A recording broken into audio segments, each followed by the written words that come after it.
राष्ट्राय स्वाहा राष्ट्राय इदं न मम, ये मात्र संस्कृत भाषा की एक पंक्ति नहीं है, राष्ट्रीय स्वयंसेवक संघ का वो आधार विचार है जिस विचार की बुनियाद पर संघ का हर प्रचारक अपना जीवन शुरू करता है।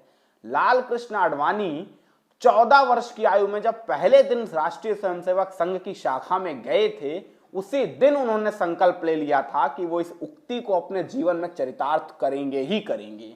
और राष्ट्रीय स्वयंसेवक संघ का हर समर्पित कार्यकर्ता इस उक्ति को अपने जीवन में चरितार्थ करता है। राष्ट्रीय स्वयंसेवक संघ के प्रचारक तंत्र का सबसे सख्त नियम है कि आप विवाह नहीं कर सकते हैं। राष्ट्राय स्वाहा राष्ट्राय इदं न मम का शुद्ध हिंदी भाषा में अर्थ होता है सब कुछ राष्ट्र का है, मेरा कुछ नहीं, मेरा जीवन, मेरा तन, मेरा मन, मेरा धन, सब कुछ राष्ट्र के नाम है, मेरा कुछ नहीं है। लेकिन सामान्य भाषा में इसके दो अर्थ होते हैं। एक, आप अपनी आय का कोई साधन नहीं निर्मित कर सकते हैं, कोई व्यवसाय नहीं कर सकते हैं, कोई रोजगार नहीं कर सकते हैं, समाज के लिए जिएंगे, समाज के दिए धन से ही अपना जीवन यापन करेंगे। और दूसरा सबसे महत्वपूर्ण पहलू इस एक उक्ति का होता है, आप विवाह नहीं करेंगे, आजीवन अविवाहित ही रहेंगे। इसीलिए संघ के जितने बड़े प्रचारक आप देख लीजिए, यहां तक कि मोहन भागवत, नरेंद्र मोदी, अटल बिहारी वाजपेयी, ऐसे पॉपुलर चेहरे भी आजीवन अविवाहित ही रहते हैं। संघ का सख्त नियम है, जो प्रचारक बनेगा वो विवाह नहीं कर सकता। ऐसे में 14 वर्ष की आयु में संघ की उंगली थाम के लाल कृष्ण आडवाणी ने जो अपने राष्ट्रीय स्वयंसेवक संघ के जीवन की शुरुआत की थी, जो शंखनाद किया था, और जिसके बाद लाल कृष्ण आडवाणी को उसका जमकर पारितोषिक मिला था, राजस्थान के प्रचारक बने थे। तकरीबन 5 से 8 बरस तक बेहद विपरीत परिस्थितियों में राजस्थान में जी तोड़ मेहनत करके राष्ट्रीय स्वयंसेवक संघ और जनसंघ की जड़ों को मजबूत करने के लिए आडवाणी ने अपने पसीना लगाया था। वो लाल कृष्ण आडवाणी संघ के इस मूल नियम की अवहेलना करने के लिए क्यों विवश हो गई? वो लाल कृष्ण आडवाणी जो अभी भी अपने आप को समर्पित संघी कहते हैं, 14 वर्ष की आयु से लेकर 95 वर्ष की आयु तक राष्ट्रीय स्वयंसेवक संघ का दामन थामे हुए हैं, संघ को अपना जीवन समर्पित कर चुके हैं, वो लाल कृष्ण आडवाणी राष्ट्रीय स्वयंसेवक संघ की इस मूल विचार से असहमत कैसे हो गए? कैसे लाल कृष्ण आडवाणी शादी के लिए राजी हो गए? घबराइए नहीं, आज आपको ये अनकही, अनसुनी, बिल्कुल कहीं भी ना चर्चित होने वाली प्रेम कहानी सुनाएंगे, क्योंकि ये प्रेम कहानी पर्दे के पीछे घटी थी। ये लाल कृष्ण आडवाणी और कमला आडवाणी की वो कहानी है जो बहुत कम लोगों को मालूम है। बातें नहीं होती ना, इस कहानी में ग्लैमर नहीं है, आडवाणी में ग्लैमर नहीं है ना, इसीलिए लोग बात ही नहीं करते हैं। आडवाणी की बात बस राम मंदिर आंदोलन खत्म, आडवाणी खत्म, खत्म नहीं जनाब। आडवाणी की आत्मकथा पढ़िए, माई कंट्री माई लाइफ, ऐसे ऐसे फलसफे मिलेंगे, ऐसे ऐसे किस्से मिलेंगे कि सियासत बहुत आसान हो जाएगी समझना, किस्सा गोई में समझ में आ जाएगी। आज हम आपको सुनाने आए हैं, आडवाणी को एक नए आडवाणी से मिलवाने आए हैं, आपके मानस के आडवाणी को एक नए आडवाणी से।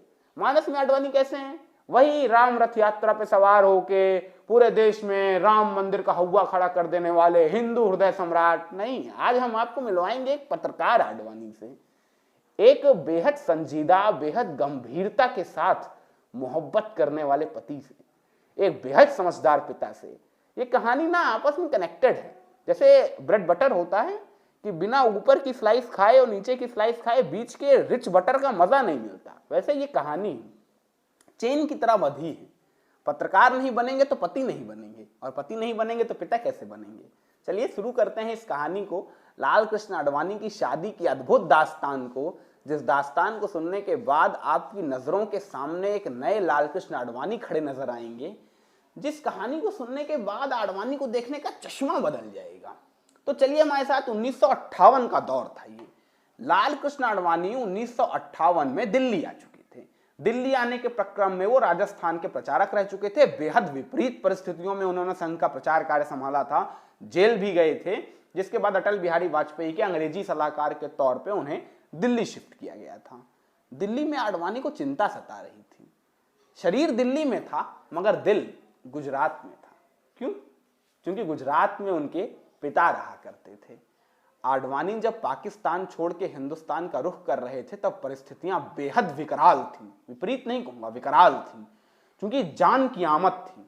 कौन बचेगा कौन नहीं, हर परिवार में यह संकट था कि किसकी जान ज्यादा कीमती है। तब आडवाणी के पिता ने उनसे कहा था, तुम्हारा जीवन बहुत उपयोगी होने वाला है, तुम्हारा जीवन आवश्यक है, इसलिए बिना मेरी परवाह किए सीधा भारत जाओ, मैं जैसे होऊंगा जैसे बनेगा देख लूंगा। तब आडवाणी अपने पिता को छोड़ के भारत आए थे। उन्हें खुद नहीं मालूम था उनके पिता जीवित रहेंगे नहीं रहेंगे, कब उनकी मृत्यु की खबर आ जाए पता ही नहीं है, मृत्यु की खबर आएगी भी कि नहीं। मगर बाद में आडवाणी को मालूम चला कि उनके पिता किसी चंद आडवाणी कच्छ आ चुके हैं, गुजरात की सीमा पार करके कच्छ के आदिपुर कस्बे में रह रहे हैं। आर्थिक स्थिति बिल्कुल नहीं अच्छी है। लाल कृष्ण आडवाणी के पास खुद भी पैसे नहीं थे, क्योंकि वो प्रचारक तंत्र का हिस्सा थे, कोई रोजगार नहीं कर सकते थे। ऐसे में उनके पिता के जीवन यापन को लेकर बड़ा सवालिया निशान खड़ा हो चुका था, जो आडवाणी को बहुत परेशान कर रहा था। आडवाणी खत लिखते थे, मिलते नहीं थे अपने पिता से, क्योंकि व्यस्त होते थे कार्यक्रमों में। अपने पिता को खत लिखते थे तो वही आर्थिक परेशानी का रोना होता था। आडवाणी बड़े व्यथित थे, किया जाए, क्योंकि पिता की मदद करना चाह रहे थे, रोजगार का कोई साधन नहीं था, क्या किया जाए। तो एक दिन ऐसे ही व्यथित आडवाणी ने अपने सबसे प्रमुख सलाहकार पंडित दीनदयाल उपाध्याय का रुख किया। दीनदयाल उपाध्याय का बहुत योगदान है लाल कृष्ण आडवाणी के जीवन में। आडवाणी बतौर खुद भी कहते हैं कि उनके जीवन के सबसे दो प्रमुख स्तंभों में पंडित दीनदयाल उपाध्याय नंबर 1 पर आते हैं। दीनदयाल उपाध्याय से आडवाणी ने दिल की बात कही, और दीनदयाल उपाध्याय बड़े भावुक किस्म के आदमी थे। वो अपने कार्यकर्ताओं की भावनाओं को बहुत बेहतर समझते थे। वो समझ रहे थे कि लाल कृष्ण आडवाणी किस उधेड़ बुन में है। तो दीनदयाल उपाध्याय ने आडवाणी को सलाह दी कि तुम ऐसा करो, ऑर्गेनाइजर ज्वाइन कर लो। ऑर्गेनाइजर क्या होता है? तो ऑर्गेनाइजर राष्ट्रीय स्वयंसेवक संघ का मुखपत्र था, जो 1947 से लगातार छप रहा था। बलराज मधोक, के.एम. मलकानी साहब के नेतृत्व में बहुत अच्छे से चल रहा था, और एक खास विचारधारा के लोगों के लिए वो आकर्षण का सबसे बड़ा केंद्र हुआ करता था, क्योंकि उसमें छपे विचार उस खास विचारधारा वाले लोगों के लिए सबसे बड़े पोषक तत्वों का कार्य किया करते थे। तो दीनदयाल उपाध्याय ने आडवाणी को समझाया कि ऑर्गेनाइजर ज्वाइन कर लो बतौर पत्रकार, उसमें लेख लिखो, तुम्हारे लायक भी काम है, तुम्हें लिखना पसंद भी आता है, उसके बदले तुम्हें सैलरी मिलेगी, उस सैलरी से तुम अपना जीवन यापन कर लेना और अपने पिता की सहायता भी कर लेना। तो आडवाणी ने तुरंत तपाक से पूछा, लेकिन मैं तो प्रचारक हूं, प्रचारक तो कर नहीं सकता नौकरी। तो दीनदयाल उपाध्याय ने कहा कि अब ये तो चुनना पड़ेगा। हाँ, तुम जनसंघ का काम कर सकते हो, राजनीति का काम पूरे मन से कर सकते हो, हाँ संघ के प्रचारक नहीं बन पाओगे, इच्छा तुम्हारी। आडवाणी को लगा चलो कोई बात नहीं, जनसंघ के ही सहारे राष्ट्रीय स्वयंसेवक संघ की विचारधारा को आगे बढ़ा ही देंगे, कोई बात नहीं। लाल कृष्ण आडवाणी ने अपनी आर्थिक जरूरतों को ध्यान में रखते हुए ऑर्गेनाइजर ज्वाइन किया, और यहीं से लाल कृष्ण आडवाणी संघ के प्रचारक तंत्र से बाहर हो गए। समझ में आई कहानी? लाल कृष्ण आडवाणी जब ऑर्गेनाइजर में पत्रकार हो गए, तब उन्हें वेतन मिलने लगा तो वो रोजगार ले चुके थे, तो संघ के प्रचारक तंत्र की नियमावली के हिसाब से वो संघ के प्रचारक नहीं रह सकते थे। तो लाल कृष्ण आडवाणी संघ के प्रचारक अब नहीं थे। अब शुरू होती है लाल कृष्ण आडवाणी की प्रेम कहानी। प्रेम कहानी कैसे शुरू होती है? लाल कृष्ण आडवाणी की बहन थी शीला आडवाणी, जो बाद में शीला भव्यानी हो चुकी थी, क्योंकि सैंटो भव्यानी के साथ वो मुंबई में शादी करके रहने लगी थी, और लाल कृष्ण आडवाणी यदा कदा उनसे मिलते रहते थे। तो वो लगातार लाल कृष्ण आडवाणी को मोटिवेट करती रहती थी कि भैया 30 पार हो गई है उम्र, अब तो कर लो शादी, सेटल हो जाओ, अब तो प्रचारक भी नहीं हो तुम, अब तो कर ही सकते हो। लेकिन लाल कृष्ण आडवाणी के जीवन में कभी कोई लड़की नहीं आई थी। माने लाल कृष्ण आडवाणी अपनी आत्मकथा में लिखते हैं कि मैं बेहद शर्मीला था, लड़कियों से बात ही नहीं कर पाता था, क्योंकि कोई लड़की थी नहीं जीवन में। पाकिस्तान में थे तो 14 वर्ष की आयु से शाखा जाने लगे थे, पाकिस्तान से यहाँ आए तो राजस्थान में मेहनत करके संघ का काम कर रहे थे। तो जो कोई कन्या जीवन में आएगी तब तो कन्या से बात करेंगे। तो आडवाणी बड़े असहज होते थे इन सब विषयों में। आडवाणी बार बार टालते थे। एक दिन ऐसा हुआ कि जब उनकी बहन ने उनसे शादी करने के लिए बिल्कुल जिद कर ली, तब आडवाणी ने अपनी बहन से कहा कि देखो ऐसा है, मुझे तो कोई अनुभव है नहीं कि कन्या कैसी होनी चाहिए कैसी नहीं होनी चाहिए, मेरे जीवन में एकमात्र लड़की है, वो है तुम, तो ऐसा करो तुम ही मेरे लिए एक बेहतर कन्या चुन लो, मैं मिल लूंगा। तो भाई शीला ने भी कहा चलो ठीक है। एक दिन ऐसे ही आडवाणी विजयवाड़ा गए हुए थे। अब विजयवाड़ा क्यों गए थे? विजयवाड़ा में भारतीय जनसंघ का अधिवेशन हो रहा था, जिसमें पंडित दीनदयाल उपाध्याय ने पहली दफा शायद सार्वजनिक मंच से एकात्म मानववाद पर अपना लेक्चर दिया था। वो लेक्चर बहुत प्रभावी था। आने वाले समय में उस पर बहुत सारी थ्योरियां चलती हैं। आज भी भारतीय जनता पार्टी अपने मूल विचार को एकात्म मानववाद का विचार कहती है, यानी इंटीग्रल ह्यूमनिज्म, जो पंडित दीनदयाल उपाध्याय की एक पॉलिटिकल थ्योरी थी। तो दीनदयाल उपाध्याय ने वहां पे भाषण दिया और उसके बाद आडवाणी जैसे तमाम बड़े नेता वहां पे मौजूद थे और फिर वहां से वो सीधा आए बंबई। लाल कृष्ण आडवाणी बंबई में रुक गए, चूंकि बंबई में उनकी बहन का घर था और तमाम नेता बंबई से दिल्ली आ गए। तो लाल कृष्ण आडवाणी 2-3 दिनों तक अपनी बहन के घर में ही रहे। तो भाई साहब जब बहन के घर 2-3 दिन तक रहे तो बहन अपने मुद्दे पे आ गई। बहन तो पहले से ही सोच रही थी कि आडवाणी कब शादी करेंगे, कब शादी करेंगे, अब मिल गया मौका। तो बहन ने कहा ऐसा है, एक लड़की मैंने चुन ली है, तुम्हें उससे मिलना है। तो आडवाणी ने कहा ऐसे कैसे मिलना है भाई, मिलना नहीं है। क्योंकि आडवाणी ने अपनी आत्मकथा में लिखा है, मिलने से पहले मैं इतना शर्मा रहा था कि पूछिए मत। लेकिन बहन जिद पे अड़ गई कि नहीं, अब तो मिलना ही है, अब आज बंबई आ गए हो, अब यहां से बिना मिले तुम्हें जाना नहीं है। तो लाल कृष्ण आडवाणी अंतोगत्वा मान ही गए और लाल कृष्ण आडवाणी की मुलाकात होती है कमला मोटियानी से। कमला मोटियानी से लाल कृष्ण आडवाणी की मुलाकात होती है। बतौर आडवाणी उन्हें मालूम नहीं था कि पहली मुलाकात जिंदगी भर की दास्तान बन जाएगी। पहली मुलाकात के जिंदगी भर की दास्तान बनने के बीच में 1 वर्ष का फासला था, मगर ये 1 वर्ष आडवाणी के जीवन में मानो खुशियों की बयार ले आया था। कैसे ले आया था? चूंकि आडवाणी और कमला के दिल मिल गए थे। कैसे मिल गए थे? मिल इसलिए गए थे चूंकि दोनों के दर्द साझा थे। कमला मोटियानी भी पाकिस्तान से विस्थापित होकर आई थी। कमला मोटियानी के जीवन में भी मुसीबतों का पहाड़ टूट पड़ा था, क्योंकि जैसे वो पाकिस्तान से भारत आई थी उनके पिता का देहांत हो गया था। 4 भाई 1 बहन की जिम्मेदारी संभालना अकेले 1947 के दौर में, जब महिलाओं की क्या स्थिति होती थी समाज में आपको मालूम है। आज से 25 वर्ष पहले और आज के बीच में इतना फासला है, तो आज से 70 वर्ष पहले और आज में कितना फासला हुआ, कल्पना करिए। मगर कमला आडवाणी ने उन जिम्मेदारियों को अपने कंधों पर बखूबी निभाया। उस जमाने में उन्होंने नौकरी की, पोस्ट ऑफिस में क्लर्क का काम करती थी। Bambai Victoria terminal head post office में क्लर्क का काम करती थी। तकरीबन 9 साल तक उन्होंने वहां पे काम किया था और अपने परिवार का जीवन यापन करती थी। बड़ी स्ट्रगलिंग लाइफ थी। और इधर आडवाणी की भी स्ट्रगल चल रही थी, संघ जनसंघ को फैलाने को लेके। दोनों लोग बहुत ज्यादा आर्थिक तौर से संबल नहीं थे, बहुत ही कम आवश्यकताएं थी, तो विचार बिल्कुल मेल खा गए थे। विचार बिल्कुल एक लेवल पे आके एक हो गए थे। तो आडवाणी और कमला के दिल इसीलिए मिले थे जिसके मूल में था उनके विचार। उनके विचार एक से थे। पाकिस्तान से विस्थापित होकर आए थे, दोनों सिंधी थे, दोनों के जीवन में समस्याएं थी, दोनों आर्थिक तंगी का सामना कर रहे थे, दोनों ने अपने बूते जीवन में अपना मुकाम पाया था। और लाल कृष्ण आडवाणी के जीवन में भी किसी ऐसी कन्या का आगमन ही बेहतर था जो आर्थिक तौर से बहुत ज्यादा संबल ना हो, जो सेल्फ डिपेंड हो। क्योंकि लाल कृष्ण आडवाणी घर पे बहुत ज्यादा ध्यान देने वाले आदमी थे नहीं। तो आडवाणी और कमला एक दूसरे को बिल्कुल फिट समझ रहे थे अपने जीवन के लिए।